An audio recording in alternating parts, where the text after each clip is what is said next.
పిల్లలకి స్కూల్ పాఠశాల అయితే పేరెంట్స్కి స్కూల్ పేరెంట్స్శాల.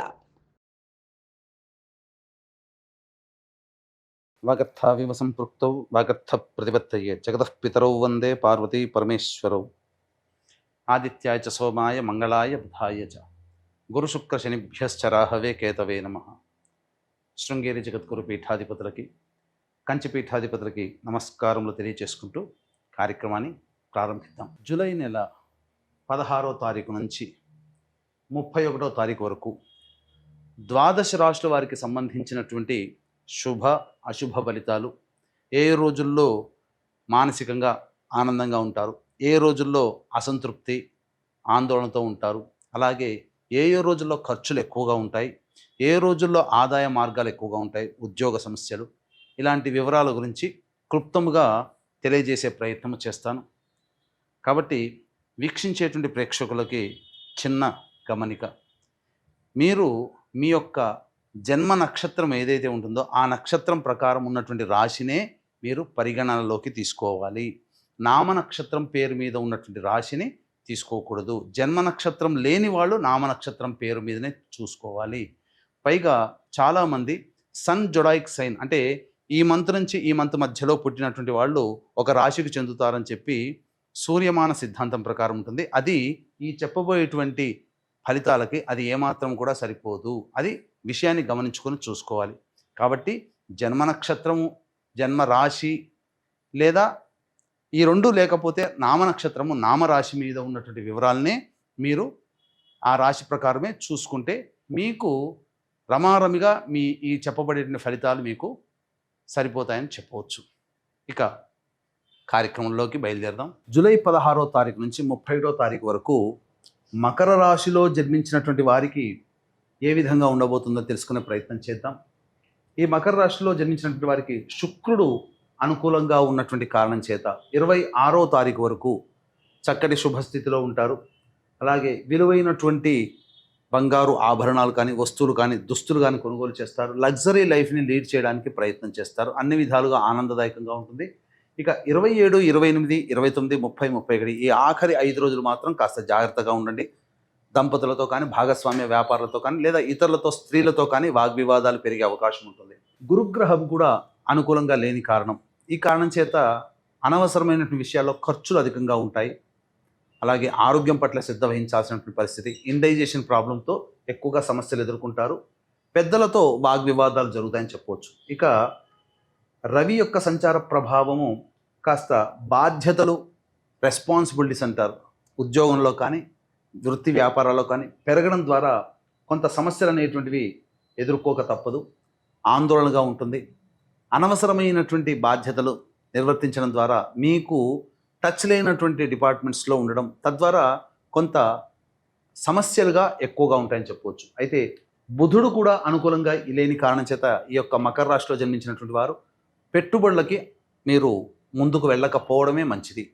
అనవసరంగా ఖర్చులు పెరుగుతాయి, లాస్ వచ్చే అవకాశం ఉంది. కాబట్టి సమయం అనుకూలంగా లేదు, కొంతకాలం తగ్గి ఉండండి. అలాగే కుజుడు కేతువు కూడా అనుకూలంగా లేకపోవడం, అష్టమ కుజ ప్రభావం, ఆరోగ్యం పట్ల శ్రద్ధ వహించాలి. అలాగే కేతువు కూడా అనుకూలంగా లేడు. కాబట్టి అన్ని విధాలుగా మీకు శుభ సంకేతాలు కనబడటం లేదు ఈ యొక్క మకర రాశి వారికి. ఇక శని తృతీయ స్థానంలో వక్రీకరించి ఉండడం, రాహు ద్వితీయ స్థానంలో చూసినట్లయితే శుక్రుడు, శని తప్ప మిగతా ఏ గ్రహాలు కూడా అనుకూలంగా లేవు. కాబట్టి మిశ్రమం కంటే తక్కువ ఫలితాలని ఈ యొక్క మకర రాశిలో జన్మించినటువంటి వారికి చెప్పవచ్చు. ఈ రాశిలో జన్మించినటువంటి మహిళలు జాగ్రత్తలు పాటించండి. గౌరవ మర్యాదలకి లోటు ఉండదు, కానీ అనవసరమైనటువంటి ఖర్చులు పెరుగుతాయి. మీ దగ్గరికి వచ్చి మిమ్మల్ని ప్రేమగా మాట్లాడి కేవలం మీతో కొన్ని పనులు చేయించుకోవాలి, లేదా మీ దగ్గర ఉన్నటువంటి విలువైన వస్తువులు తీసుకోవాలి, డబ్బు పరంగా, వస్తువుల పరంగా అనేదే మీరు గ్రహించండి.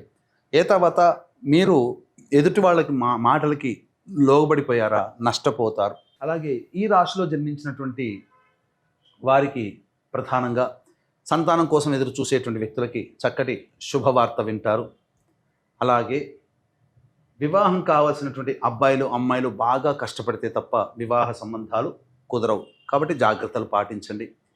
ఇక విద్యార్థుల విషయానికి వచ్చినట్లయితే ఎక్కువగా శ్రమ కోరిస్తే తప్ప విద్య లభించదు. అలాగే విద్యాలయాల్లో ప్రవేశం కూడా లభించదు. కాబట్టి ఏతావాత ఈ యొక్క మకర రాశిలో జన్మించినటువంటి వారికి మిశ్రమం కంటే తక్కువ ఫలితాలని చెప్పవచ్చు. ఇక దైనందిన కార్యక్రమాల్లో 16 నుంచి 31 వరకు మంచి చెడు సంతోషము దుఃఖము ఎలా ఉంటాయో తెలుసుకునే ప్రయత్నం చేద్దాం. 16, 17 తేదీల్లో కనుక చూసుకున్నట్లయితే రాని బాకీలు వసూలు అవుతాయి, ధనపరమైన సమస్యలు తీర్చుకుంటారు, విందులు వినోదాల్లో పాల్గొంటారు, ముఖ్యంగా ఇతరుల సహాయ సహకారాలతో మీకున్నటువంటి సమస్యల్ని పరిష్కరించుకుంటారని చెప్పవచ్చు. 18, 19, 20 తేదీల్లో వాహనాన్ని నడిపేటప్పుడు జాగ్రత్తలు పాటించాలి, తల్లిగారి ఆరోగ్యం పట్ల శ్రద్ధ వహించాలి, గృహ మరమ్మతులు వాహన మరమ్మతులకి ఎక్కువగా ఖర్చులు అవుతాయి, అలాగే విలువైన వస్తువుల కొనుగోలు జరుగుతుంది, ఖర్చులు అధికంగా ఉంటాయి, సంతృప్తి లేని జీవితాన్ని గడుపుతారు. 21, 22 తేదీల్లో ప్రధానంగా అంతా అనుకూలంగా ఉన్నట్టుగానే ఉంటుంది, కానీ ఏది కార్యరూపం దాల్చదు, అన్ని ఆలోచనలకే పరిమితం అవుతాయి, ఏది ఇంప్లిమెంటేషన్ జరగదు. మీ ఆరోగ్యం పట్ల కూడా శ్రద్ధ వహించాలి, శ్వాస సంబంధమైనటువంటి ఇబ్బందులు ఎదుర్కొనే అవకాశం ఉంటుంది. 23, 24 తేదీల్లో 25, 26 తేదీల్లో ధనపరమైనటువంటి సమస్యలను అధిగమించగలుగుతారు, రాని బాకీలు వసూలు అవుతాయి, విందులు వినోదాల్లో హాయిగా పాల్గొంటారు, ముఖ్యంగా కొత్త వ్యక్తుల్ని పరిచయం అయ్యే అవకాశాలు గోచరమవుతున్నాయి. మీ యొక్క జీవిత భాగస్వామి సలహాలు వ్యాపార భాగస్వామి సలహాలు సూచనలు పాటించడం ద్వారా మెరుగైన జీవితాన్ని పొందుతారని చెప్పవచ్చు. ఇక 27, 28 తేదీల్లో మీరు వాహనపరంగా సమస్యలు ఎదుర్కొనే అవకాశం ఉంటుంది, నడిపేటప్పుడు జాగ్రత్తలు పాటించండి, ఏదో ఒక ప్రశాంతత ఉండదు, ఏదో ఒక ఆలోచనతో మిమ్మల్ని మీరు బాధపడుతుంటారు, కాబట్టి జాగ్రత్తలు పాటించండి, సంతోషం లేని జీవితాన్ని గడుపుతారు. ఇక 29, 30, 31 తేదీల్లో తండ్రి గారి ఆరోగ్యం పట్ల శ్రద్ధ వహించాలి, సంతానం మూలకంగా విభేదాలు ఖర్చులు సమస్యలు పెరుగుతాయి, కాబట్టి జాగ్రత్తగా ఉండండి. ఏది ఏమైనప్పటికీ కూడా ఖర్చులు కూడా అధికంగా ఉంటాయి, కాబట్టి అన్ని విధాలుగా మిశ్రమం కంటే తక్కువ ఫలితాలే మీరు పొందుతారని చెప్పవచ్చు. ఇక ఈ యొక్క మకర రాశిలో జన్మించినటువంటి వారికి ప్రధానంగా అంటే వీక్షించేటువంటి ప్రేక్షకులు కూడా గమనించాల్సినటువంటిది, కాశీ విశ్వేశ్వరుని యొక్క ఆజ్ఞ మేర కాశీ క్షేత్రంలో ఉండడం జరుగుతుంది. కావున తండ్రి వైపు తల్లి వైపు మరణించిన వారి యొక్క ఆత్మతృప్తి కోసం బ్రాహ్మణుని కర్తగా పెట్టి పిండ ప్రదానం చేయించడం జరుగుతుంది. ఎక్కడైనా కానీ చేసిన దేవతలు పితృలోకానికి చేరవేస్తే ఫలితము పిండ ప్రదాన ఫలితం కాశీ క్షేత్రంలో సాక్షాత్తు మీ పితృదేవతలే వచ్చి స్వీకరిస్తారు, కాబట్టి ఇటువంటి అవకాశాన్ని మిస్ చేసుకోకండి. అలాగే గురువారము అమావాస్య పుష్యమీ నక్షత్రం కలిసినటువంటి ఈ యొక్క అమావాస్య తిథి రోజున సాయంకాలం నిశి సమయంలో క్షేత్రపాలకురాలు వారాహి, క్షేత్రపాలకుడు కాలభైరుని యొక్క హోమాలతో పాటుగా ప్రత్యంగిర, బగళాముఖి, రాజశ్యామల, సుదర్శన హోమాది కార్యక్రమాలు మీ యొక్క జాతకరీత్యా ఉన్నటువంటి అన్ని రకాల సమస్యల నివారణ కోసం చేయించడం జరుగుతుంది. అవకాశం ఉన్నవాళ్ళు కార్యక్రమ తదనంతరం కాంటాక్ట్ చేసి పూర్తి వివరాలు తెలుసుకోవచ్చు. ఇక ఈ యొక్క మకర రాశిలో జన్మించినటువంటి వారు సమస్యల పరిష్కారం కోసం ప్రతిరోజు నవగ్రహాల చుట్టూ శివాయ నమః అంటూ 27 ప్రదక్షిణలు చేసి శివాలయ సందర్శనం చేసుకునే ప్రయత్నం చేయండి. చాలా సమస్యలు తగ్గుముఖం పడతాయి. ఇప్పుడు చెప్పినటువంటి వాటికంటే ఇంకా సమస్యలు ఎదుర్కొంటున్నట్లయితే దగ్గరలోని మంచి ఉపాసనా పరులైనటువంటి జ్యోతిషుల సలహాలు సూచనలు కనుక పాటిస్తే మరింత మెరుగైనటువంటి జీవితాన్ని పొందుతారని తెలియజేస్తూ సర్వం శ్రీ ఉమామహేశ్వర పరబ్రహ్మార్పణమస్తు.